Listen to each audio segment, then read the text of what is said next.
Tab Atkins-Bittner, a spec hacker for Google on the Chrome team. And Tab has been working on CSS and a number of other web technologies. If Elika edits half of the CSS specs, Tab edits, I think, the same half. Well, it's like 3/4. We overlap. Yeah, overlapping. Yeah. Overlapping. Great. But mostly Tab wants you to know that they're a big K-pop fan. You should ask about the bracelet later. Take it away, Tab. Thank you, Miriam.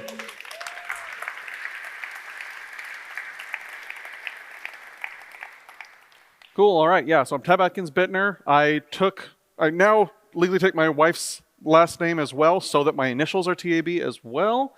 I'm tabatkins.com on Blue Sky. I am still Tab Atkins on Twitter, though I don't check it very often. This talk is at tabatkins.com/talks/today's date, or just go to /talks and scroll down. There's a big list of things. Very ugly directory screen, but it works.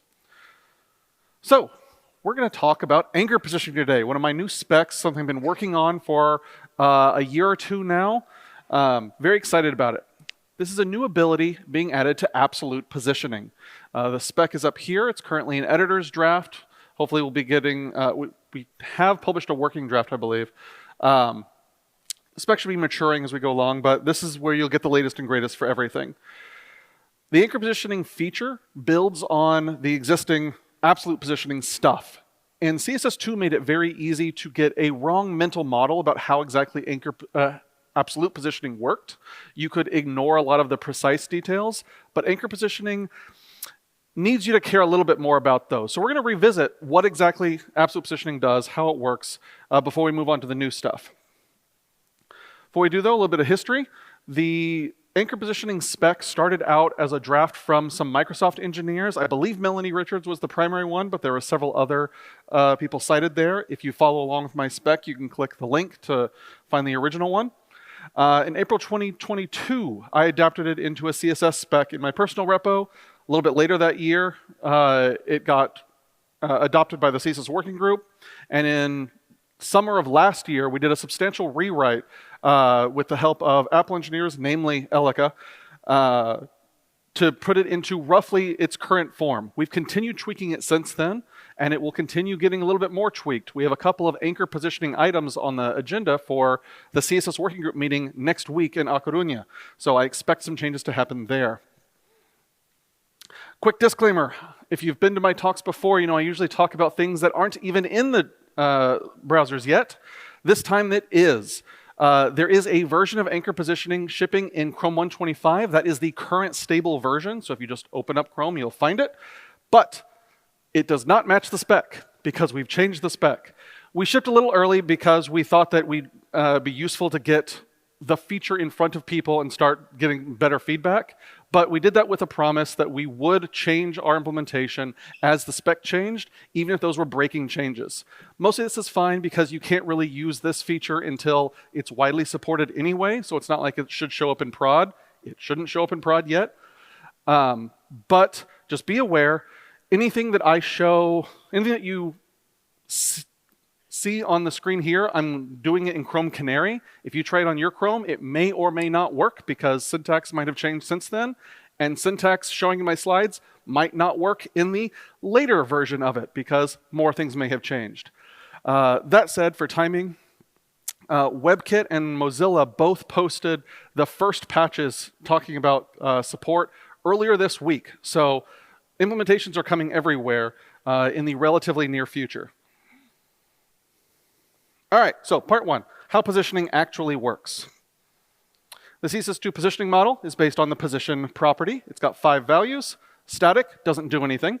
Relative and sticky both do the same thing. They just leave the element alone, but let you shift it around a little bit. Sticky's magical. It shifts it according to scrolling, but otherwise it's identical to how relative works. Absolute and fixed are the important ones here. They take the element out of flow. It's no longer interacting with layout and position it somewhere else. These two are actually exactly the same feature. The only difference is in how they compute their containing block. So what's a containing block? Well, first we call it CB for short. I'll use that abbreviation a lot. The containing block is not an element on the page. It's just a rectangle somewhere, something with a width, a height, and a position that we'll use for sizing and positioning other stuff. It is generated by an element, though, and will often, in the specs, as a shorthand, refer to the containing block having properties. We might say, like, if the containing block is a grid container, we actually mean if the element that generated the containing block is a grid container. Having to repeat that whole phrase every time is not great to read or to write, so a little bit of a shorthand. I'll be using that sort of shorthand when talking about it as well. For absolute positions, the containing block is going to be the nearest ancestor of your abs pose that has a non-static position, so position relative, sticky, absolute, or fixed. A decent number of other properties also trigger the creation of an abs pose containing block. Generally anything that needs to group elements for some painting reason. So an opacity other than 1, a transform other than none, contain of several of the values at least. Interestingly though, overflow does not. We have a special case for overflow. Abs poses can just flip right past there. And also, I apologize, another shorthand we use a lot when talking about this, absolute positioning is like 7 syllables? I didn't even count. So we usually say abs pause or fix pause to make it a little shorter and quicker to talk about. I will use that as well. If no element generates a containing block, though, it uses the initial containing block, or the ICB. This is just a rectangle the size of the screen, positioned at the top of the document. Fix pause is exactly the same, except it doesn't care about position. Position never causes an element to generate a fix pause containing block. The other properties still do, though. So if you have a transform on an ancestor, it'll catch the fix pause and make it act more like an abs pause. If nothing catches it, though, it uses the fix pause containing block, which is just the viewport itself.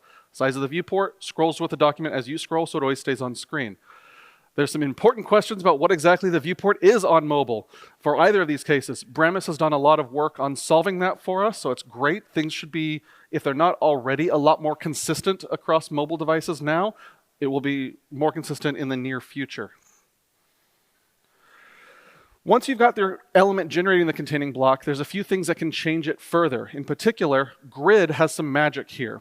If the element generating your containing block is a grid container, your abs pause can use the grid positioning properties. It can set grid row, grid column, or grid area, and it will shrink its containing block to just the grid area of that container. This way you can have a grid who doesn't respond to the size of its contents, if that's something you want to do, as opposed to normal grid items, which definitely impact the size of everything in the grid. Once you have your containing block, you use insets. Top, left, bottom, right, or the inset shorthand, which sets all 4 of them at once, just like margin. Sets the top, sets the right, sets the bottom, sets the left. Yes, got that right. There's also logical variants if that is important for your use case, if you need to respond to English versus Arabic or something. Inset block start, block end, inline start, inline end, all the good stuff. However, under the CSS2 positioning model, how these actually work is a bit complicated. There's 3 cases. We'll run through them real quick. So each of the insets can be either auto or a length. If they are both auto, you get the static position case, where it is anchored to a static position. Lots of air quotes there because this is weirdly defined. It's pretty complicated. It varies substantially by layout mode. I'll have some examples of that in a second. Newer layout modes don't define much useful value for the static position. I recommend generally not depending on this. It was required in the old days, before we had anchor position, to do a number of useful things. Nowadays, it's supplanted by anchor positioning substantially. So let's look at a few examples here. Here's some text. Here's a green element, which is not yet an absolute position. At the moment, it's just an inline, and some text following it. And of course, if we set it to position absolute, because all of its insets are auto, it just continues using its size there. And the text underneath is purely overlapping. We can see that with a quick translate to get it out the way. Just overlapping the text there. Now let's kill that. Now, generally speaking, in these sort of cases, you can see that the element doesn't actually move. This is because the text before it doesn't depend on the presence or absence of the absolute positioned element to position itself. That's not always true, though. If, for example, we set text align justify, spell correctly, now, whether or not the text is there changes how the previous text justifies, and so it does move around. So you got to be a little careful there. The concept of where it would have been is a little tricky, and it doesn't always stay still. Now, this was an inline. You can do the same sort of thing. Example 1 span with block. So again, the span was between the two blocks. If we turn it off, you can see it's sitting between.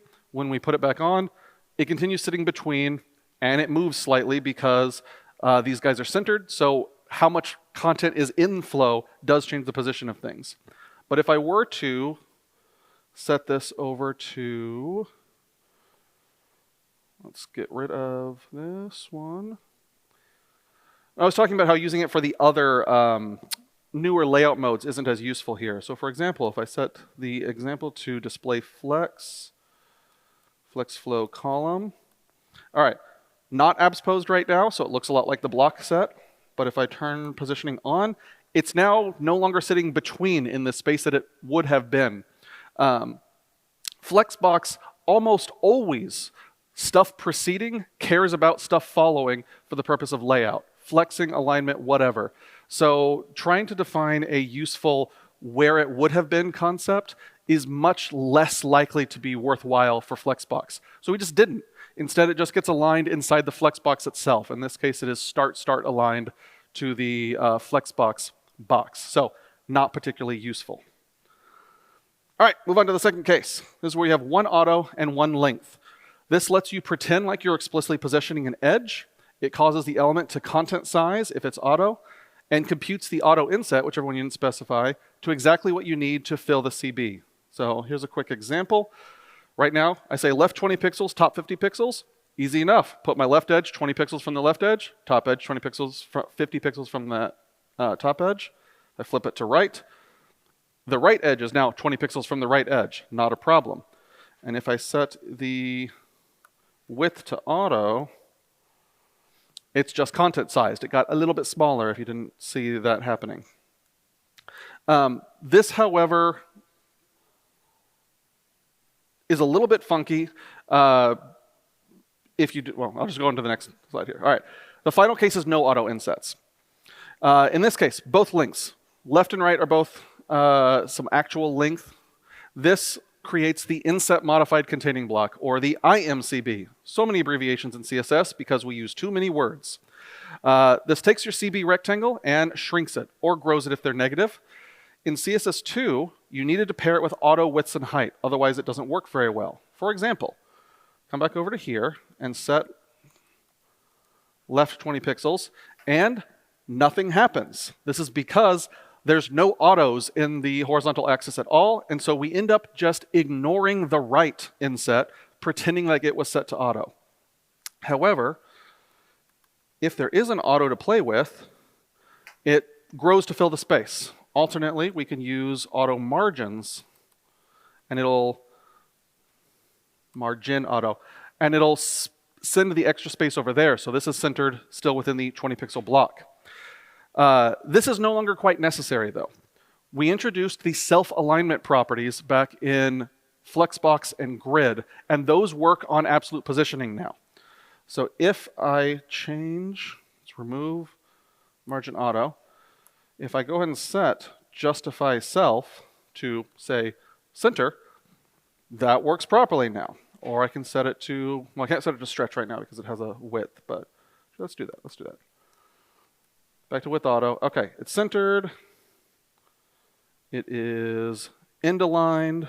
It is stretched. Anything you can do with the alignment properties in Grid, you can do in abs pose now. It just lines up the element inside of its containing block, inside of its inset modified containing block. Okay. All of this auto behavior, the three cases we're talking about, are a bit of a legacy behavior. CSS2 didn't have very much control over how things aligned. It didn't have the self-alignment properties. It didn't have anchor positioning.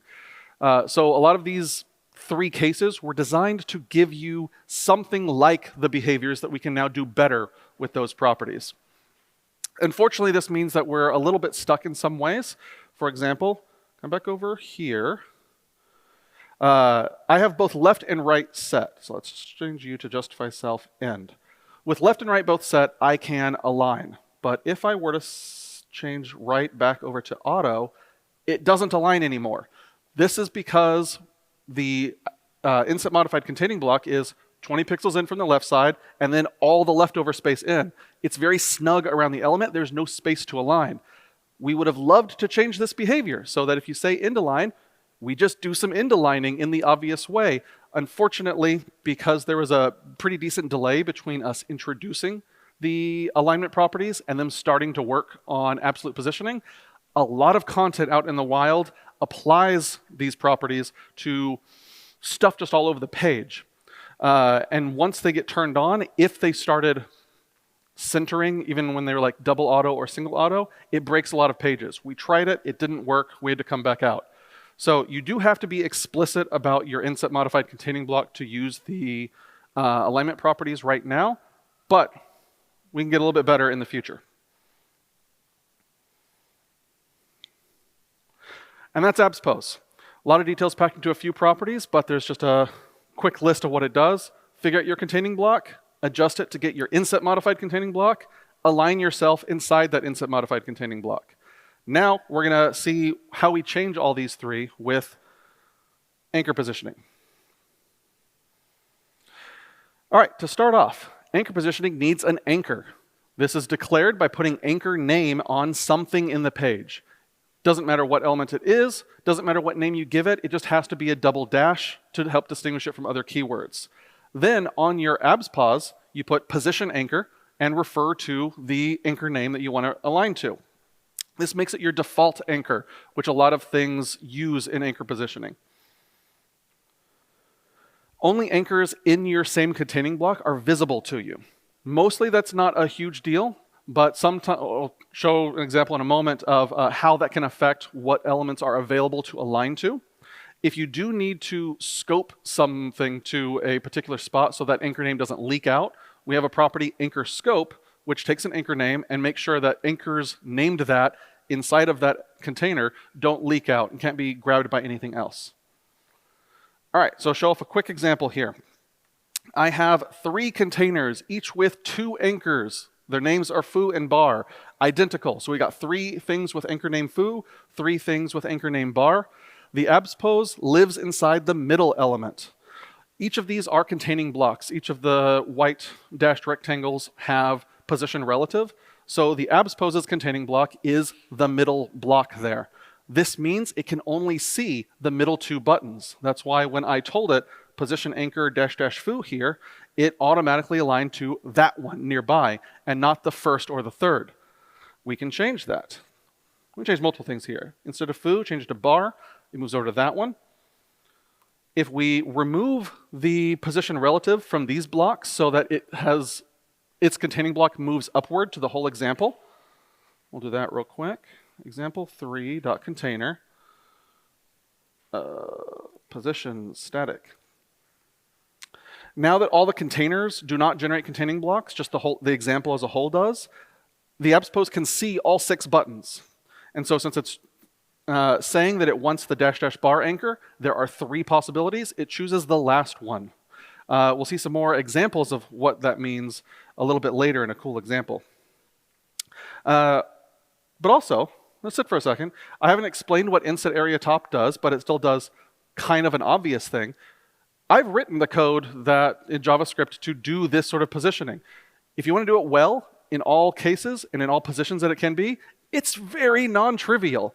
It's at least a few dozen lines of JavaScript, and it's very, very easy to miss some details and get things screwed up. I wrote 4 lines of CSS, 2 lines of significant stuff, and we get positioning that works extraordinarily well, even if things move around. This is already amazing.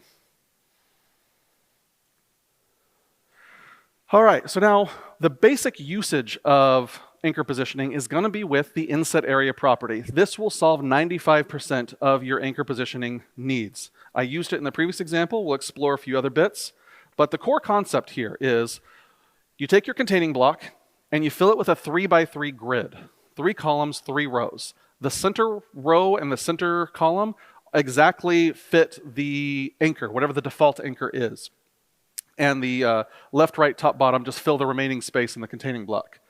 You then choose which area of this 3x3 grid you want to sit in. Instead of using a grid, display grid-like syntax, this is more like a background position syntax. Not that complicated though. If you want to select one track, you just name it, top, center, bottom, left, center, right. You want to specify 2 tracks. You use a different keyword. Span top will select the center and the top. Span bottom will select the center and the bottom. If you want to select all 3, I typoed, that should be span all. In this example here, though, in the image, you want to fill in those 2 spots of the grid. So you want the top row and the left and center columns. So just say top span left, or the opposite, span left top. They both work out. The effective inset area is similar to what I described a little bit ago, where if your containing block is a grid container, you can shrink your stuff to the grid area. Inset area also shrinks your containing block to the specified spot of the grid. In fact, these will stack if necessary. If you have a grid container and inset area, you'll just shrink and then shrink more. But I said a moment ago that we have some legacy concerns that prevent us from, say, making alignment automatically work well. We don't have those legacy concerns with anchor positioning. It's brand new. We can go ahead and change the behavior of things. And so we do. If you have an inset area set, your auto insets automatically resolve to 0 instead of doing weird static positioning or weird like one-side alignment stuff. And we can automatically set your alignment to the obvious alignment. I'll get to exactly what that means in a second. But before I move any further, I'm going to be talking about all of this stuff in physical terms just because it's the easiest to discuss on a quick thing. So I'll say top, left, etc. But we have the full suite of logical directions as well. You can refer to the block start axis. You can refer to just the start axis. We also have the mixed directions. That is, if I know I want the horizontal axis, I just don't know whether it's going to be start because I'm in English or end because it's in Arabic or something. I can set X start.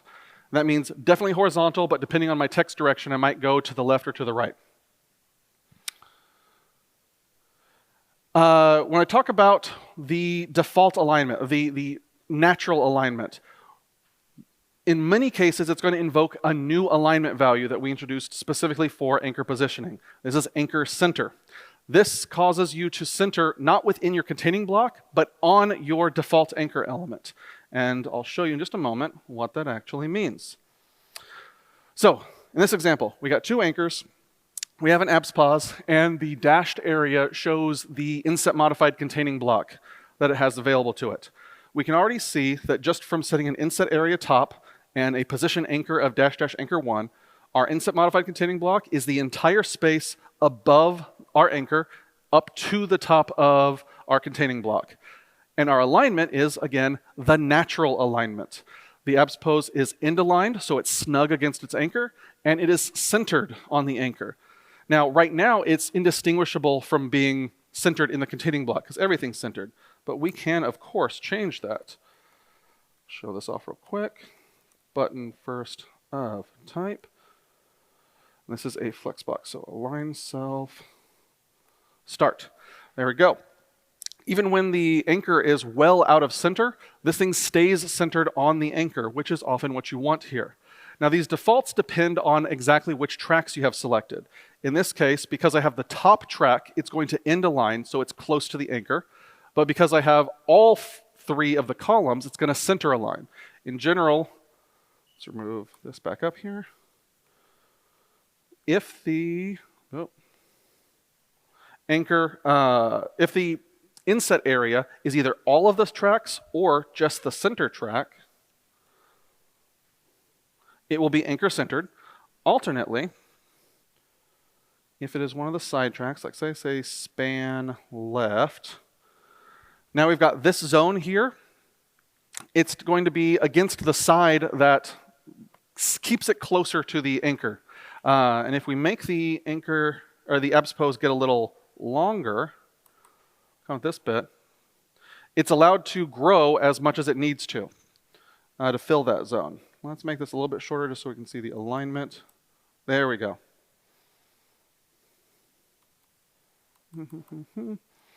All right, so yeah, if it's a little longer than it needs to be. It just grows off into that direction whenever it gets long enough, because there's enough text here. We'll wrap. We'll just fill the inset modifying containing block just fine. A little bit more obvious here. If I shift from top span left to a left, oh, that's too long. There we go. Okay. You can still see the effect of the anchor centering. It's centering on its anchor 1 button there. But of course, I have 2 anchors here. If I decided I needed the other one instead, I just changed the position anchor, and now it's lining on the different one. There's almost everything that you'll need to do with anchoring. Anything you do with pop-ups, anything you do with a drop-down, tooltips, you just need inset area. It's going to do what you need. If you do need to override something, though, that is possible. In this case, for example, while it is currently anchor centering on the second element, I could break that. If I wanted to do an align self end, it's still possible.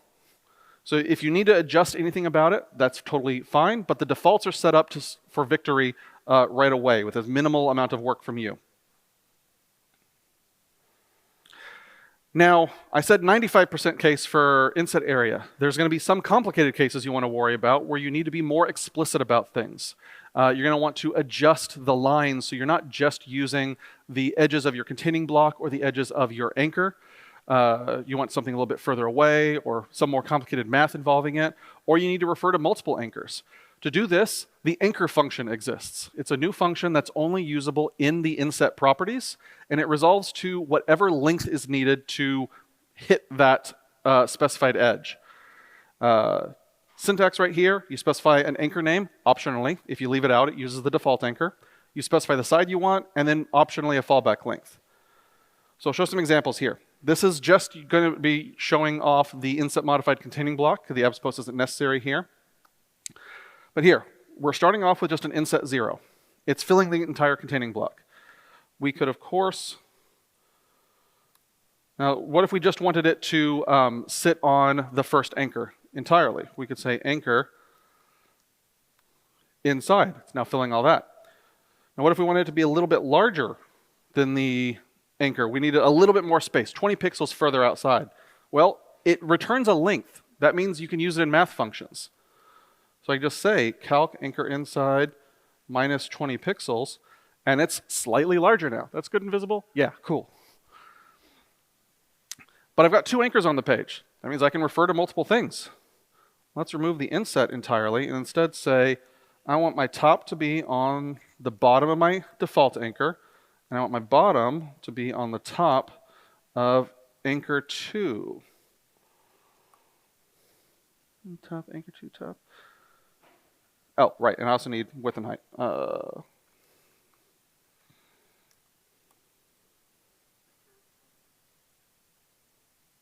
Thank you. That, I was like, what's going on? There we go, there we go, there we go. Okay, cool. Anchor bottom, anchor 2 top, now it stretches between the 2. If these were moving around, it would adjust automatically. Whatever space you need to use in there, you've got access to. But I want to show you something a little bit cooler then. Because it's just a length, because you can use math functions, you can do much more complicated things. Here's an example that comes from Roman Komarov, who is in the audience somewhere around here. So here's a simple example of using anchor positioning to implement side notes. We got some text, we've got some highlighted words, and we've got notes connecting to the highlighted words off on the side. Right now they are positioned by just saying my top should be anchor top, and my left should be the right side of the text column. Right side should be 0. So it fills up this little side column, lines up with the things. This looks great until I remove some text, and now they're too close together. They're overlapping. This sucks. If this was all you could do, this wouldn't be particularly usable. It would be great if we could say, all right, I need my top to be at the top of my anchor or at the bottom of any preceding comments, whichever puts me further down. And you can. In order to make that happen, though, we need to make the comments also be possible anchors. So we're going to go ahead and give them an anchor name. And then we'll just change the top. If we want it to be lower, depending on what it needs to be, the top will get larger if it needs to. So we're going to use max, anchor top, anchor, comment, bottom. Now oh, there we go. And I need a fallback here for the first one. There we go, cool.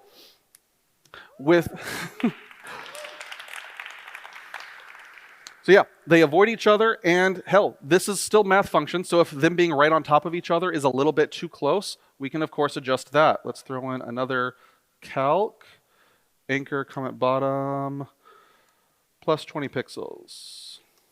There you go, so they can stay a little bit further away. And if we put the text back, that's now back to being exactly on the anchors because they've got the space to do so. And this continues to work even when we put in more text, more stuff. These are avoiding each other. Let's remove this so that all three stack up on each other and don't actually overlap. That's very cool. Thank you, Yuna. I'm very interested in seeing what we might want to do to make these sort of cases easier in the future. Right now, it requires a little bit of manual adjustment, but the fact that it's possible at all is very neat and makes me very happy with how this has worked out.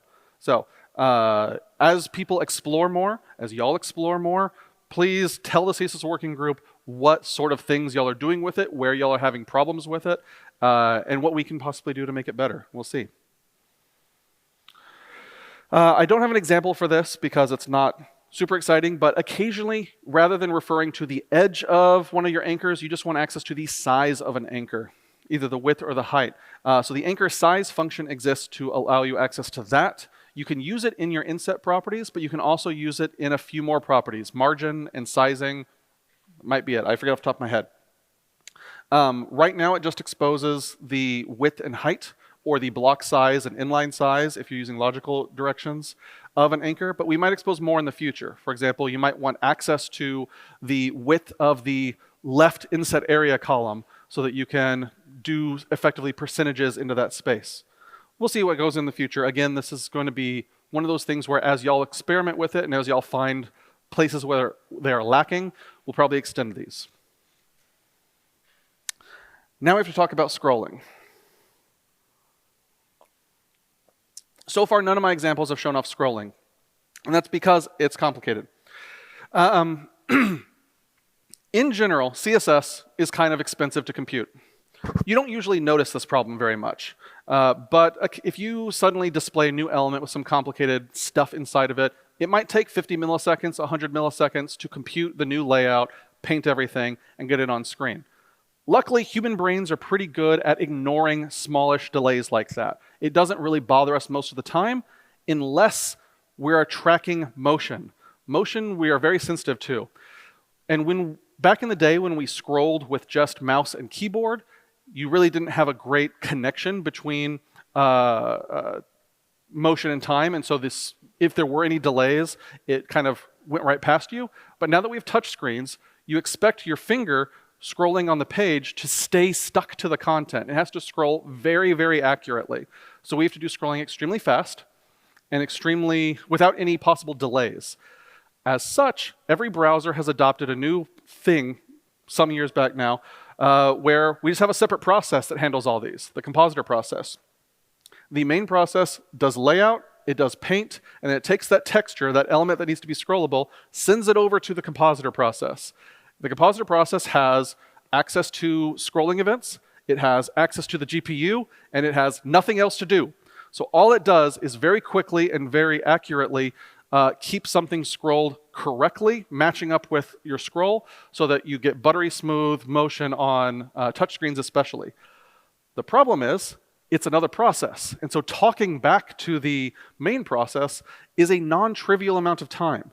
If the main process needs to get information from the compositor, like where exactly is an element that you're dealing with, by the time it's able to send the message, compute the information, send it back, and then do something with it, the element might very well be not there anymore. It would have scrolled off some bit. This does not look good if you're trying to attach something to an anchor. You want it to stay flush with the anchor. If you've got borders against borders, it's very obvious when one moves ahead and the other one trails behind. That gap is ugly. So in order to limit all this, we are able to put the anchor positioning stuff onto the compositor as well, so that you can keep exactly in tune with scrolling. But that comes with limitations. The compositor process cannot do layout. All it can do is move things and do a little bit of like transforms on the GPU. Things that are cheap on the GPU it can do. Things that require a whole bunch of CPU, like layout, cannot do. So if you were able to attach to any old thing that's scrolling, and like say you had one anchor in a scroller over here, one anchor in a scroller over here, they're both scrolling separately, and then you have your anchor positioned element just like sitting between the two and changing size as they move, that would be terrible here. It would require layout as things moved under the scroller. We couldn't do composite scrolling. That's no good. So instead, we stick with a very strict set of limitations. We're allowed to respond to scrolling if it is your default anchor, which is going to be most of the time anyway, and you cannot change size in response to it. What that actually means is all of your insets, whatever they're set to, we adjust them by the amount that you're scrolling by, and that just causes you to shift alongside your target anchor element. But you can't do anything complicated with that. And I'll show some examples in a little bit with some of that. Transforms also offer similar limitations. They are also often done on the compositor when you're animating. And even without the compositor problem, transforms kind of throw away the concept of what a box is. It's no longer an axis-aligned rectangle if you rotate it or if you skew it. So at the moment, at least, anchor stuff does not pay attention to transforms. If you're using transforms to move something around the page, the anchor will not follow it. It pays attention to the layout position only. This might be something we change in the future. We'll see how bad it is in practice. But if we do have something with this, it's gonna be the possibility of desync. It might trail a little bit because stuff's happening on the compositor and we can't account for that. We'll see how bad it is. Okay, we're nearly to the end. Cool, I'm running good on time. Overflow is the last topic we're worrying about here. All the good JavaScript-based pop-up APIs know how to handle when there's not enough space. You want to say, put me here as long as there's room. If not, put me somewhere else. Usually just like a bottom to top flip, something like that. We have that functionality in anchor positioning too. We base it on whether you are overflowing the IMCB. This is why I've been stressing so much about showing examples of exactly what your IMCB is. Understanding what that rectangle is on the page at all times will really help you with understanding when your overflow is going to work and why it's not working. So we have a new property, position try options, that lets you set up some alternatives for what to do when you run out of space. The first one, inset area, just lets you specify a brand new inset area to use. So like if you start off being put on the top, when there's no more space, you can say, put me on the bottom instead. That's it, easy peasy. Don't have an example of it because that is not yet implemented in Canary, but the next one is. So there's a couple of flip keywords you can use instead. These are slightly more powerful. Flip block, flip inline, or flip start will just straight up exchange the values of your block access properties, your inline access properties, or the start properties and the end properties, depending on which one you do. You can also combine them to do multiple transforms if you need, and let's show an example of this. All right, so we've got some text here. We got a list of reasons this stuff is floating. The list of reasons is like the comments before an abs pause.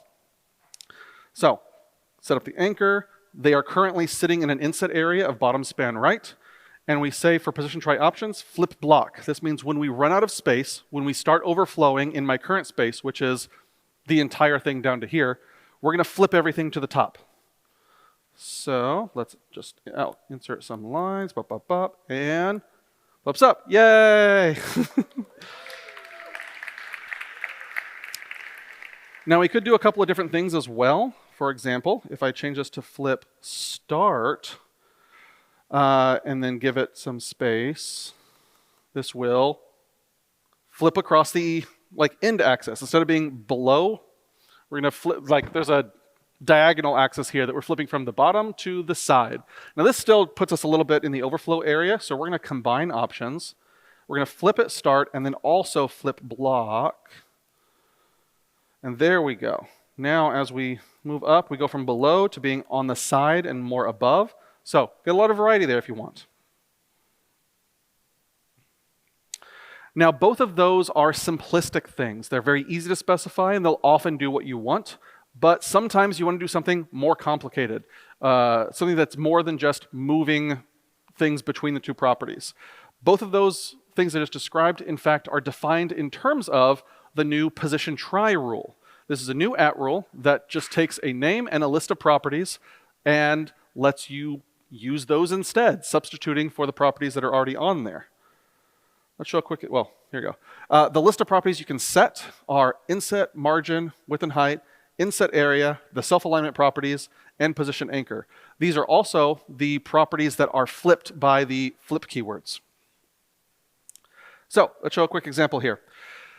Same basic setup as before, but instead of flipping it on the top, I want it to stay at the bottom, but shrink and become scrollable, if that's an important thing. So start out the same way. We have an inset area, bottom span right. We're going to set it to overflow auto because we need to do that outside of the position try. And I'm going to say position try options. Let me line break this. Bottom scrollable. And down at the bottom, I have a position try block named bottom scrollable, which just changes my align self to stretch. Now let's watch what this happens. Start breaking it, and there we go. This is now a scrollable region instead of something overflowing. Now we can combine all of these though. What if I want to start by letting it squish down and become overflowing, but not if it gets too small? After all, if I let this keep going, oh, that's not very usable. So I'm going to say position try options. The first option is make it bottom scrollable. The second option is going to be just flip block, and we're going to go up to the top. I'm going to give it a min height so that it'll actually stop shrinking at some point. We're going to say 4M. And now, so start moving it down a little bit. Okay, it's scrollable, it's scrollable. And we ran out of space, it flips up to the top instead.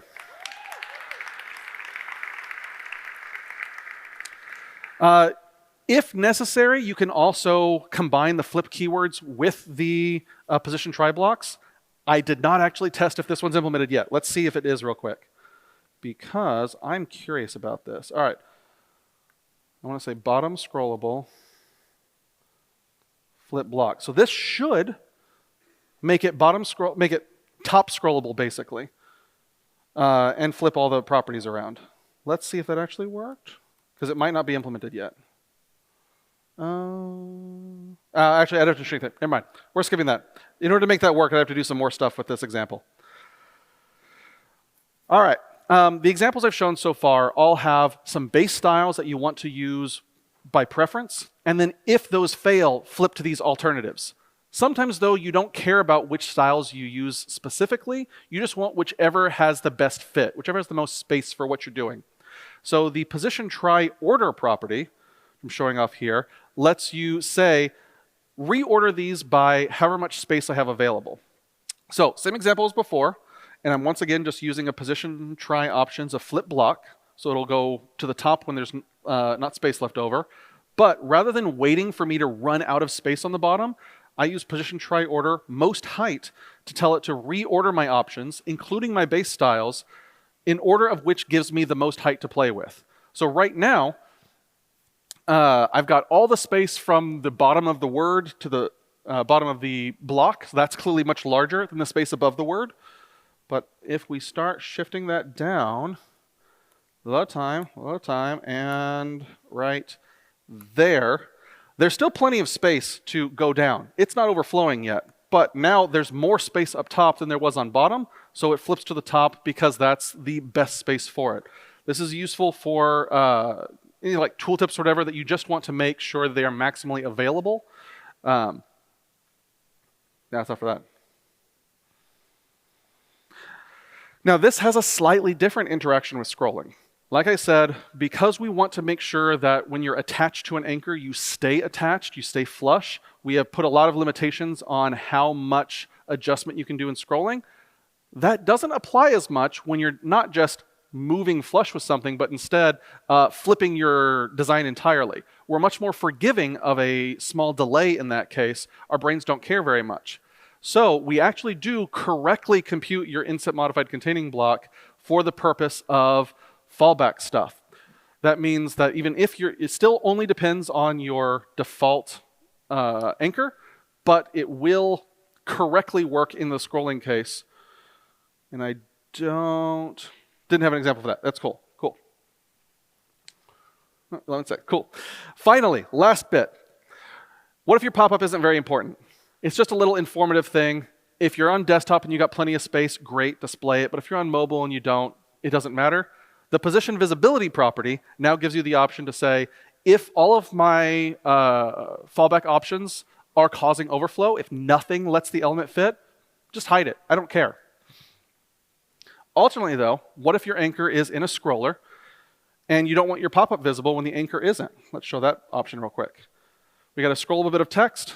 The thing's attached to the blue text, just like before. We scroll, it sticks alongside it. The abs pulse is clearly outside of the scroller right now, and so if we scroll off, it's still there. The scroll adjustment is happening, so it's perfectly valid, perfectly reasonable here, but there's nothing for it to attach to. This looks nonsensical. So I'll bring this back in, and I'm going to set position visibility. Ability, anchors visible. Now, while the anchor is visible, no change, works exactly like before, but there we go. As soon as it falls off, the anchor hides itself as well, so that you can actually attach things to stuff in scrollers without it looking terrible. You'll notice that there it waited until the anchor was entirely off screen. Again, this is something we might offer more options for. Give us use cases, something that you're trying to do that this is less good for. If you would rather hide it when it's like half off screen or just starting to go off screen or something like that, let us know, and we might be able to adjust that in the future. Okay, finally, this is already being used a bunch on the web platform and a bunch of new features. If you've checked out the new stylable select work that's been going on, the drop-down for a select, obviously, is like a canonical use case for anchor positioning. The popover API, right now, if you use it, it just like screen centers the pop-up, but there's a new anchor attribute under discussion that automatically associates it with the invoker button so that you can have it just like pop up, like a select kind of. The carousel API that's under experimental discussion also uses this to, by default, put the scrollable buttons. I recommend checking out all my links there for some examples of what I'm talking about, but I won't go into detail on any of that. So, the end. Thank you.